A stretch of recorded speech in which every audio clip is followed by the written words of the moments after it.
mula sa India hanggang sa Ethiopia. Sa 127 lalawigan nang maupo ang Haring Assuero sa luklukan ng kaniyang kaharian, na nasa Susan na bahay-hari. At si Mardocheo na Judio ay nasa Susan na bahay-hari, na nag-aalaga kay Esther, na anak na babae ng kaniyang amain, sapagkat siya'y walang ama o inaman. at ang dalaga ay maganda At may mabuting anyo, at nang mamatay ang kaniyang ama't ina, kinupkop siya ni Mardocheo na pinakaanak.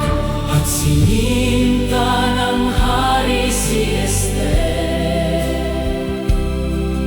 nang higit kay sa lahat na babae. at siya'y nagtamo ng biyaya at lingap sa kaniyang harap, nang higit kay sa lahat na dalaga. Na ano ba't kaniyang inilagay ang putong na pagkareyna sa kaniyang ulo? At ginawa siyang reyna, Nakahalili ni Vasti.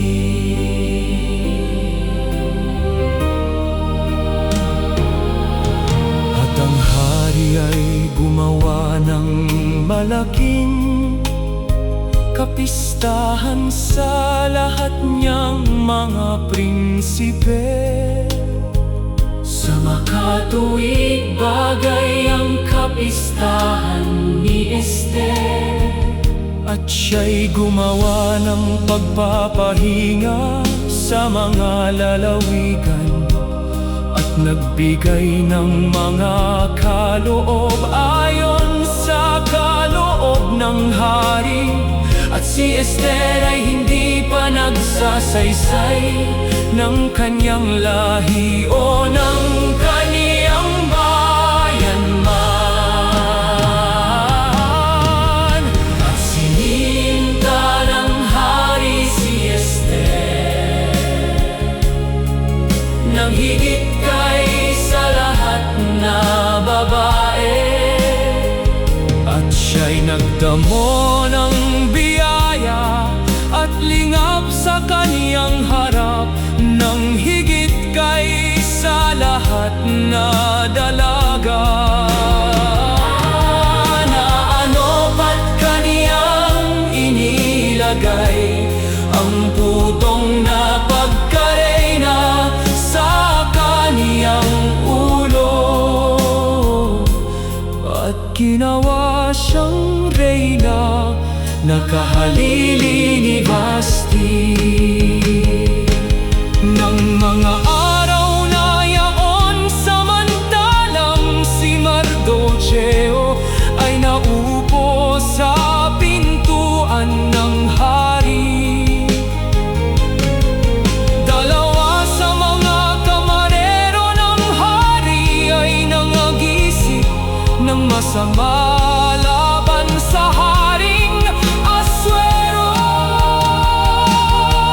At ang bagay ay naalaman ni Mardocheo, at isinaysay niya kay Esther nga reyna.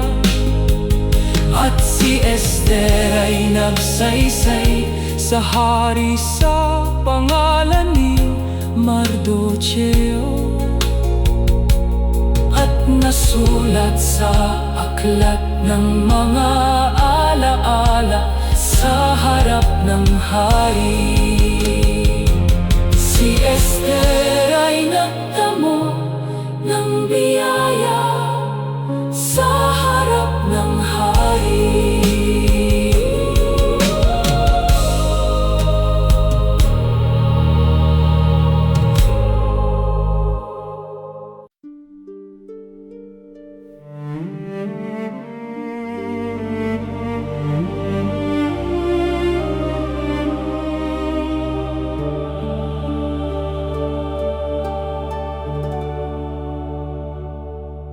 Nang maalaman nga ni Mardocheo ang lahat na nagawa, hinapak ni Mardocheo ang kaniyang suot at nanamit ng kayong magaspang na may mga abo, at lumabas sa gitna ng bayan at humiyaw ng malakas at kalagim-lagim na hiyaw.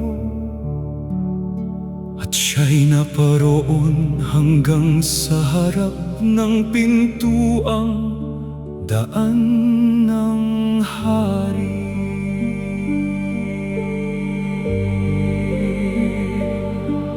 At sa bawat lalawigan ay nagkaroon ng malakas na panangisan sa gitna ng mga Judio, at ng pag-aayuno, at ng iyakan, at ng taghuyan, at isinaysay sa kanya ni Mardocheo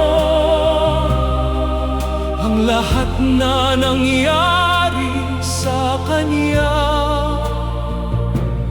at ibinilin sa kanya na siya'y paron sa hari upang mamanhik sa kanya,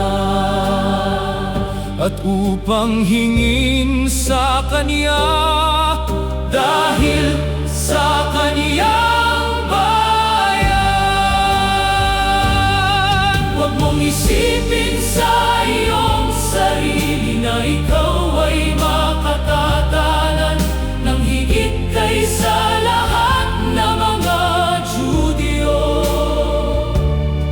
sapagkat kung ikaw ay lubos na tumahimik sa panahong ito, ay magtataglay na ng katiwasayan at kaligtasan ang mga Judio sa ibang dako. At sinong nakakaalam na kung kaya ka pinasabit sa kaharian ay dahil sa bagay na ito. Nang magkagayoy nagbabalik ng sagot si Esther kay Mardocheo. Ikaw ay yumaon.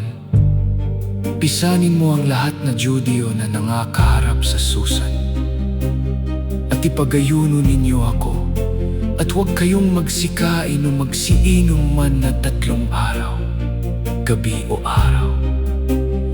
Ako naman at ang aking mga dalaga ay mga gaayuno ng gayon ding paraan. Huwag mong isipin sa iyong sarili na ikaw ay makatatanan ng higit kaysa lahat na mga Judio, sapagkat kung ikaw ay lubos na tumahimik sa panahong ito, ay magtataglay na ng katiwasayan at kaligtasan ng mga Judio sa ibang dako. At sinong nakakaalam na kung kaya ka pinasabit sa kaharian ay dahil sa bagay na ito. At sa gayon Ngayo'y papasukin ko ang hari na hindi ayon sa kautusan. At kung ako'y mamatay ay mamatay. Sa gayo'y yumaon si Mardocheo at ginawa ang ayon sa lahat na iniutos ni Esther sa kanya. At ipinagayuno nila siya ng 3 araw, gabi at araw. At kung ako'y mamatay ay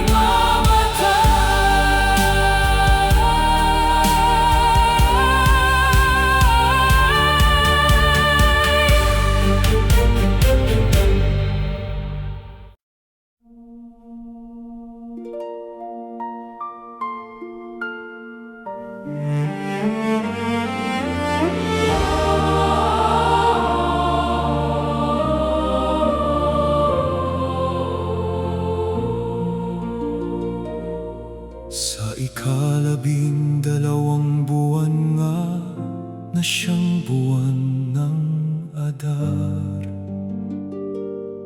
ng araw na inaasahan ng mga kaaway ng mga Judio na magpuno sa kanila. Yamang napabaliktad na ang mga Judio ay siyang naghari sa kanila, na nangapupuot sa kanila. at ang mga Judio ay nagpipisan sa kanilang mga bayan upang ipagsanggalang ang kanilang buhay at walang makatayo sa kanila.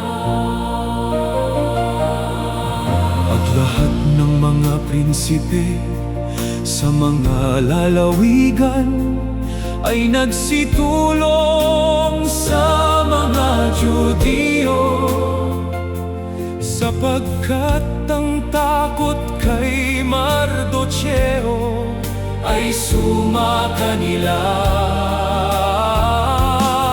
Sapagkat si Mardocheo ay dakila sa bahay ng hari, at ang kanyang kabantugan ay lumaganap Sa lahat ng mga lalawigan, sapagkat ang lalaking si Mardocheo ay dumakila.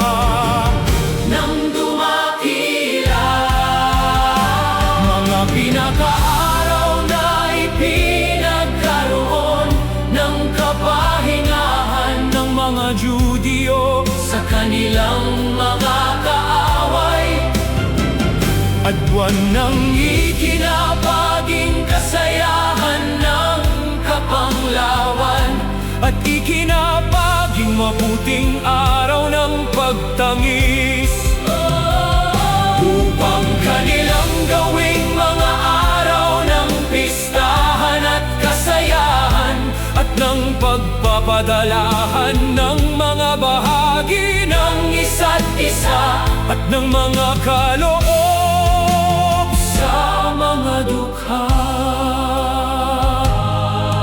At sinulat ni Mardocheo ang mga bagay na ito, at nagpadala ng mga sulat sa lahat ng Judio, sa lahat na lalawigan ng Haring Asuero, upang ipagpiling sa kanila na kanilang ipangiling ang 4 na araw ng buwan ng Adar, at ang 15 niyaon, taon-taon. kaya't kanilang tinawag ang mga araw na ito na Purim, Ayon sa pangalan ng Pur. Mga pinakaaraw na ipinagkaroon ng kapahingahan ng mga Judio sa kanilang mga kaaway, at buwan ng ikinapaging kasayahan ng